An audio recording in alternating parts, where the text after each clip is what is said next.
can't even say that I'm let down when it comes to Fani Willis. Now, I've been trying not to cover this case, and you guys know, well, if you don't know who she is, you know the black woman attorney that came out about a year or so ago saying that she was going to take Trump down for racketeering charges, and she's done a really good job. So she's the district attorney in Georgia, in Fulton County in Georgia. And that's where they've been dragging Trump into court. And looks like they're getting ready to take him down if she doesn't get pulled off the case and if she doesn't end up in jail herself.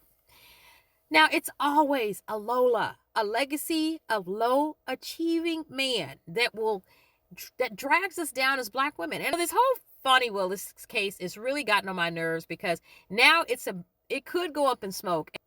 First of all, she starts out, and I'm going to look at my facts, because she's definitely my age. She's definitely from my era.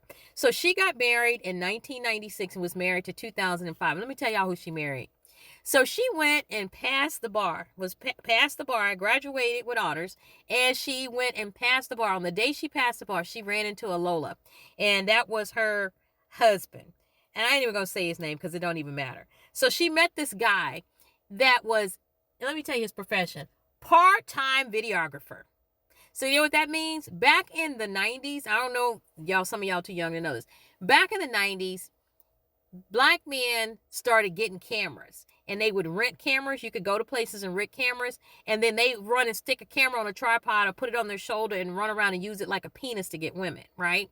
So they would get it. Sometimes they would work at TV stations making minimum wage. And the TV stations would let them borrow the cameras, and then they'd walk around with these cameras like they were penises going after women. And at that time, we were real impressed by guys with cameras. Now, of course, I was in TV news. I wasn't too impressed by it because I knew that they was making minimum wage, right? I knew that they was using the cameras because, you know, people back in those days used to see a camera and be like, oh my God, I'm on television. It wasn't like we have these phones nowadays. These cameras was back in the day was like $25,000. And if a guy had one, you assumed that he was working for the media and he had a bunch of money and he had the potential to make you into a star, right?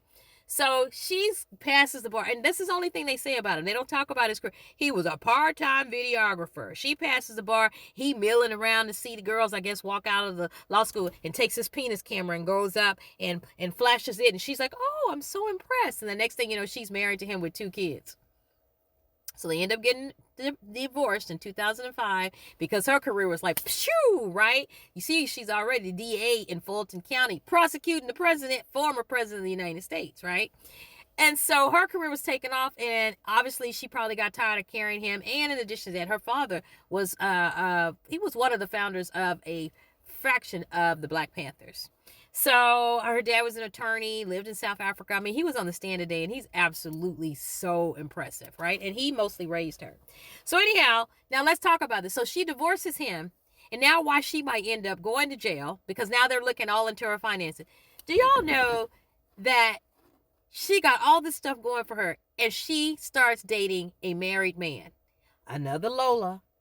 Legacy of low achievement black man. He done ran for office. His name is Nathan Wade. He ran for office a bunch of times, couldn't win nothing. Every time she, run, you see she's successful, right? She lost a few times, but now she's successful. She's a DA there in Fulton County.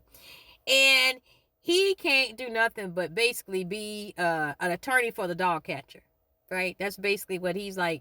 Basically, I'm exaggerating, but he's just like a low-level guy doing car accidents. He's an attorney doing car accidents and, helping people to file paperwork.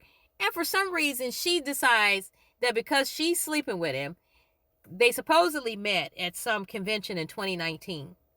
And then in 2021, she appointed him to the special, to be one of the lead prosecutors on this case against Trump.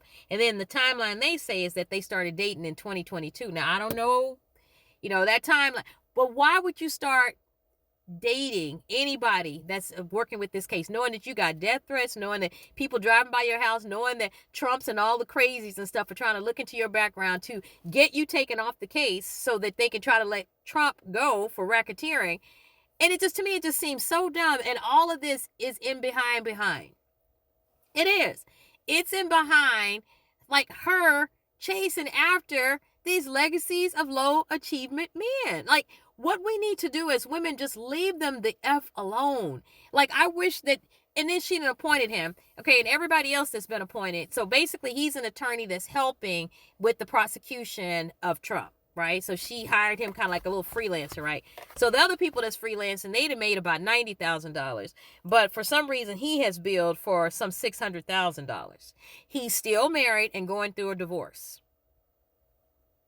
So now this has become a part of the case, and you'll see her. She's testifying. Her dad was up testifying, everything, and she got to stand there and do this whole thing where they horrify black women.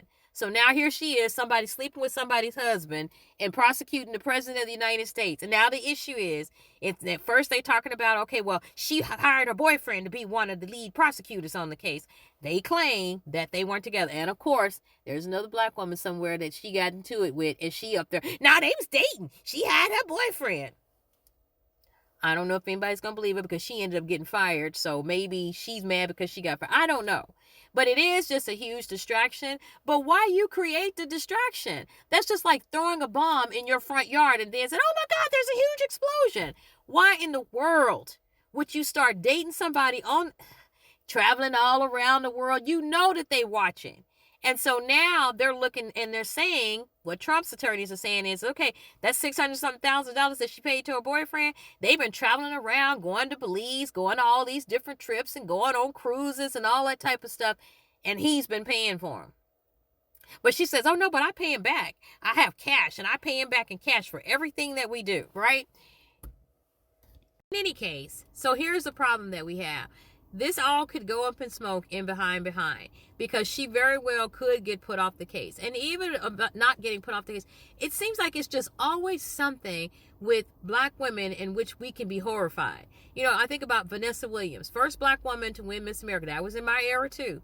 First black, I'm a little girl looking at that, been watching Miss America my whole life, and a black woman wins Miss America, and it turns out there's some dirty pictures of her. And then Fani Willis, knowing that everybody's going to be looking, knowing that she is a divorced woman with 2 kids. You know, they already horrify us, right? Horrify us. And then she going to start, and the man's not even good looking. He's not good looking, and he's married. So what you effing with him for? And so now they're looking into her finances. And you know, when white folks start looking in your wallet and looking in your purse, they're going to put something in it. They're going to put something in it and say that it was there. I'm just really disappointed in Fani Willis because we have to be smarter than this. We know they're coming for us, so we have to know that they're going to come.